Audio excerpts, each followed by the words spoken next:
بسم اللہ الرحمن الرحیم الحمد للہ رب العالمین۔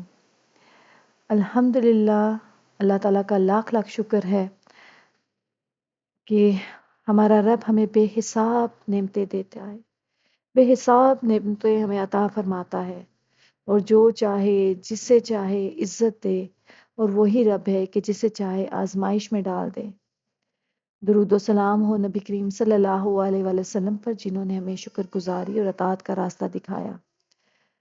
میرے بہنوں اور بھائیوں، آج ہم سورہ البقرہ کی آیت نمبر 122 اور 123 اس پر غور کریں گے، اس کا ترجمہ پڑھیں گے اور اس کی تفسیر کو سمجھیں گے، اور پھر ہم دیکھیں گے کہ ہمارے لیے ان میں کیا سبق ہے، ہم نے کیا سیکھنا ہے، اور پھر ہم نے اس کو اپنی زندگی کے اوپر ان چیزوں کو کیسے اپلائی کرنا ہے، خود اپنے اندر ہم نے کیسے تبدیلی لانی ہے ان آیات کے ذریعے۔ تو سب سے پہلے ہم لوگ ان آیات کو پڑھیں گے اور پھر ہم ان کے بارے میں دیکھتے ہیں کہ اللہ تعالیٰ یہاں پر کیا فرما رہے ہیں۔ آیت نمبر 122 ہے کہ اے بنی اسرائیل، تم میری اس نعمت کو یاد کرو جو میں نے تم پر انعام کی، اور بے شک میں نے تمہیں سارے جہانوں پر فضیلت دی تھی۔ اور اس دن سے ڈرو کہ جب کوئی شخص کسی شخص کے کچھ بھی کام نہیں آئے گا، اور نہ اس سے کوئی بدل قبول کیا جائے گا، اور نہ اسے کوئی سفارش نفع دے گی، اور نہ ان کی کوئی مدد کی جائے گی۔ تو یہاں پر اب کیا ہے کہ یہاں پر اللہ تعالیٰ فرما رہے ہیں، بنی اسرائیل کو خطاب کر رہے ہیں کہ تم میری اس نعمت کو یاد کرو جو کہ میں نے تم پر کی تھی۔ کون سی نعمت ہے؟ آپ کو پتا ہے کہ بنی اسرائیل میں کتنے اللہ تعالیٰ نے نبی بھیجے، اللہ تعالیٰ کے بہت سارے احسانات ہیں جو بنی اسرائیل پہ کیے، اور ہم ان کے بارے میں پیچھے پڑھ بھی چکے ہیں کہ ان کے اوپر من و سلوہ اتارا گیا، ان میں پے در پے رسول بھیجے گئے، سب کچھ کیا گیا، اور اسی طرح ان کے اوپر اور بھی بہت سارے احسانات کیے گئے، لیکن وہ ماننے کو نہیں آتے تھے، ٹھیک ہے، اور نہیں مانتے تھے، اور بلکہ اس میں کیا کرتے تھے، حجت کرتے تھے۔ حجت کیسے کرتے تھے کہ کبھی کہتے تھے کہ ہم اس وقت تک اللہ پر ایمان لے کر نہیں آئیں گے جب تک ہم اللہ کو اپنے سامنے نہ دیکھ لیں، ٹھیک ہے، اور پھر اسی طرح سے اور بھی بہت ساری باتیں کرتے تھے۔ تو اللہ تعالیٰ یہاں پہ خطاب کرے بنی اسرائیل سے کہ اے بنی اسرائیل، یہاں پر ایک بار پھر بنی اسرائیل کو اللہ تعالیٰ کی جو نعمتیں ہیں ان کو بنی اسرائیل کو یاد دلائی جا رہی ہیں، تاکہ ان پر قائم کی گئی حجت مزید مضبوط ہو جائے۔ اور اس آیت سے دو مسئلے معلوم ہوئے کہ نبی کی اولاد ہونا باعث عزت ہے اور اللہ تعالیٰ کی رحمت ہے، اور اللہ تعالیٰ کی نعمتوں کا چرچا کرنا، ذکر کرنا شکر کی ایک قسم ہے، ٹھیک ہے۔ تو اللہ تعالیٰ جو یہاں پہ کہہ رہے ہیں نا کہ میری نعمت کو یاد کرو جو میں نے تم پر انعام کی، تو یہاں سے ہم نے کیا سیکھنا ہے کہ ذکر اور شکر کرنا ضروری ہے ہمارے لیے، ٹھیک ہے۔ شکر، جو ذکر کرنا ہوتا ہے نا، وہ بھی شکر کی ایک قسم ہے، لہٰذا حضور صلی اللہ علیہ وسلم کی ولادت مبارکہ کا تذکرہ کرنا یا اس کی محفل کرنا اسی قسم میں داخل ہے، ٹھیک ہے۔ اور کیا ہے کہ بے شک میں نے تم کو فضیلت دی۔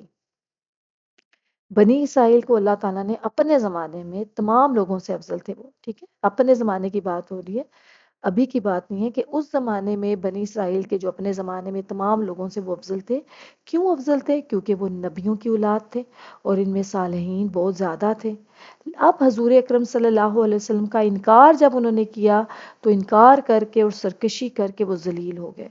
اس سے معلوم ہوا کہ عزت حضور پاک صلی اللہ علیہ وسلم کے قدم سے وابستہ ہے، جو ان کا ہو گیا عزت پا گیا، اور جو ان سے پھر گیا وہ ذلیل ہو گیا۔ اور یہاں پہ ایک بہت پیارا ایک شعر ہے، اعلیٰ حضرت امام احمد رضا خان رحمۃ اللہ علیہ فرماتے ہیں، با خدا خدا کا یہی ہے در، نہیں اور کوئی مفر مکر، جو وہاں سے ہو یہیں آ کے ہو، جو یہاں نہیں وہ وہاں نہیں۔ تو یہاں پر جو ہم نے ہمارے لیے چیز سیکھنے کی ہے وہ کیا ہے کہ ہم نے اللہ تعالیٰ کا ہر حال میں شکر ادا کرنا ہے، کیونکہ جیسے اللہ تعالیٰ یہاں پہ بنی اسرائیل کو بتا رہے ہیں کہ میری وہ نعمتیں یاد کرو جو میں نے تمہیں دی تھیں، تو اللہ تعالیٰ آپ خود پہ سوچیں کہ اللہ تعالیٰ نے ہمیں کتنی نعمتیں دی ہیں۔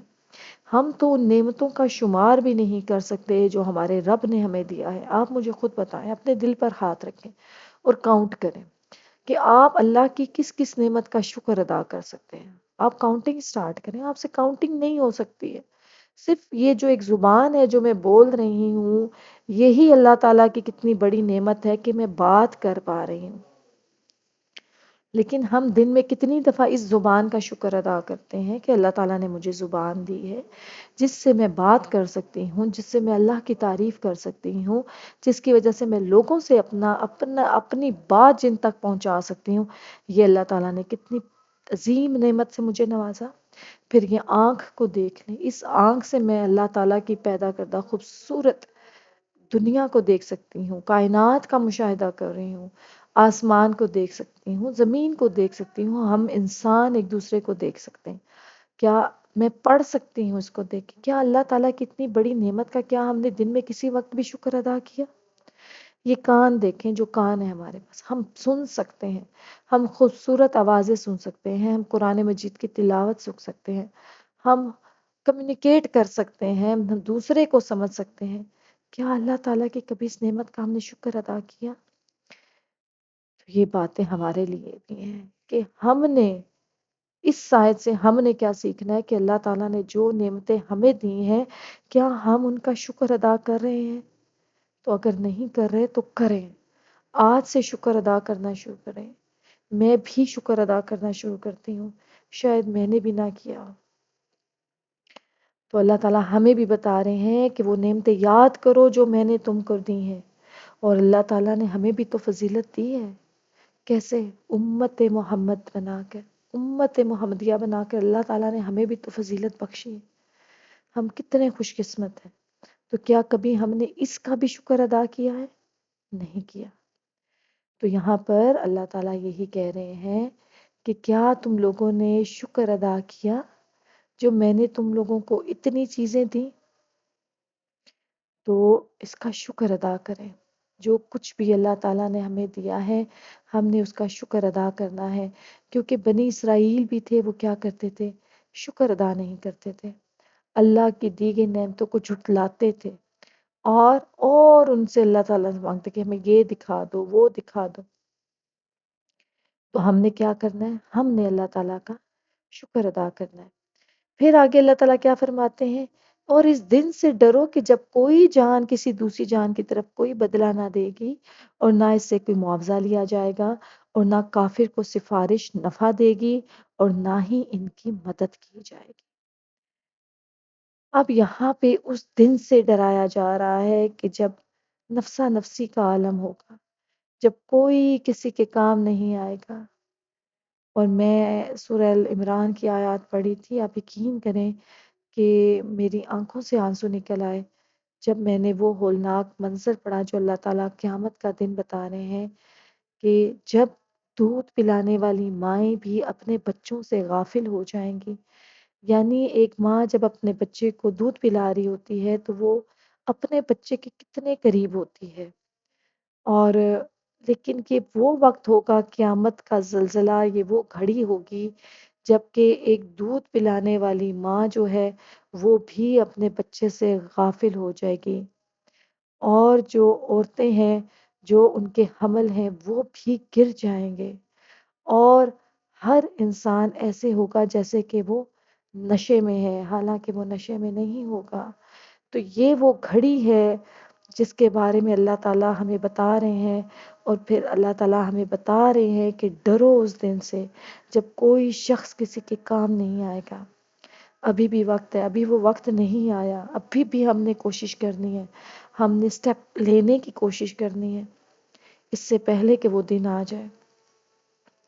اور یہاں پر بنیادی طور پر ان یہودیوں کا بھی رد ہے جو کہتے تھے کہ ہمارے باپ دادا بڑے بزرگ تھے، وہ ہماری شفاعت کر کے چھڑا لیں گے۔ جو یہودی تھے وہ بھی جو بنی اسرائیل تھے یہودی تھے وہ بھی یہی کہتے تھے نا کہ ہمارے بڑے انبیاء آئے ہیں اور وہ ہمیں شفاعت کرا لیں گے، ہمیں چھڑا لیں گے۔ تو انہیں فرمایا جا رہا ہے کہ شفاعت کافر کے لیے نہیں ہے۔ گویا یہاں کافر کا بیان ہے کہ کافر کی طرف سے کوئی بدلہ نہ بنے گا اور نہ اس سے کوئی معاوضہ لے کر اسے چھوڑا جائے گا اور نہ کوئی اس کی شفاعت کرے گا، اور بالفرض اگر کوئی کرے تو کافر کے حق میں شفاعت قبول ہی نہیں کی جائے گی اور نہ ہی کافروں کی مدد کی جائے گی۔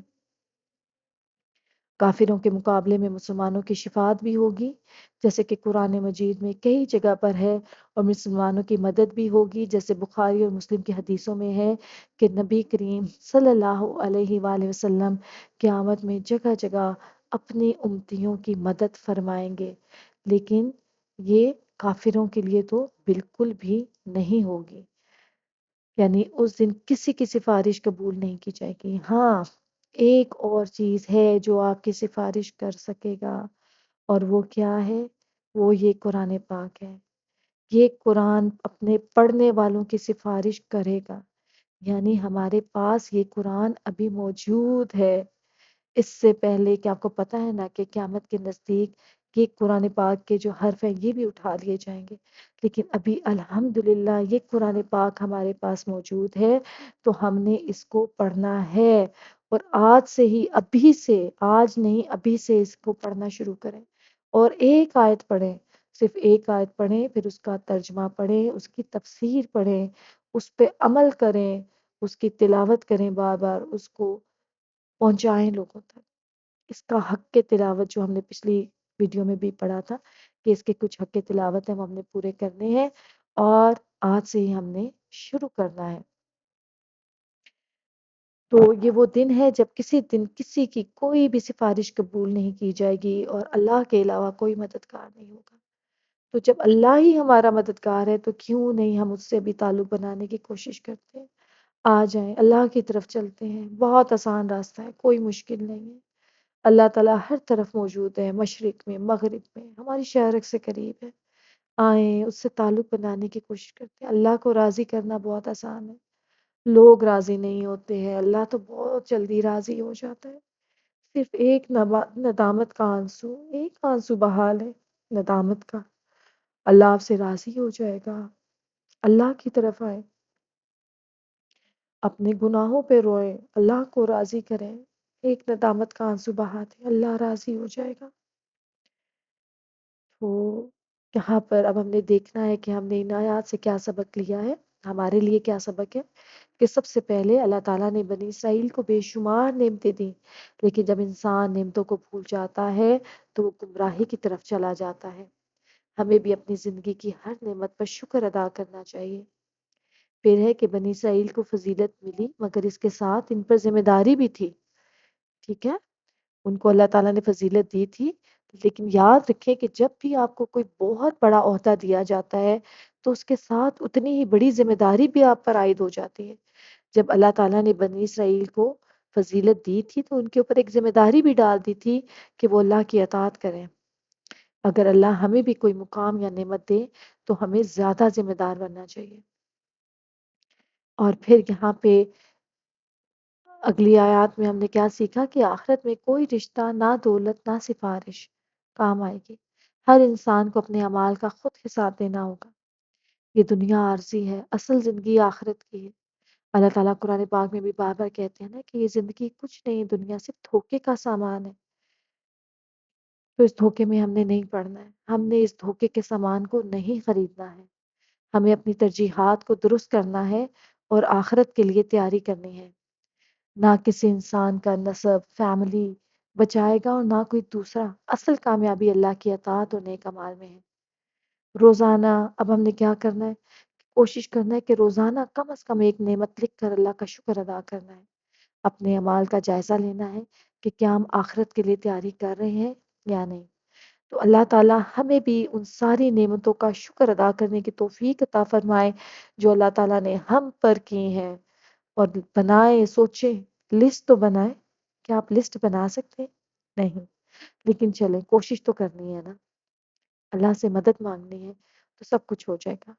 اللہ تعالیٰ ہم سب کو نعمتوں پر شکر ادا کرنے کی توفیق عطا فرمائے۔ ملتے ہیں آپ سے دوبارہ۔ السلام علیکم ورحمۃ اللہ وبرکاتہ۔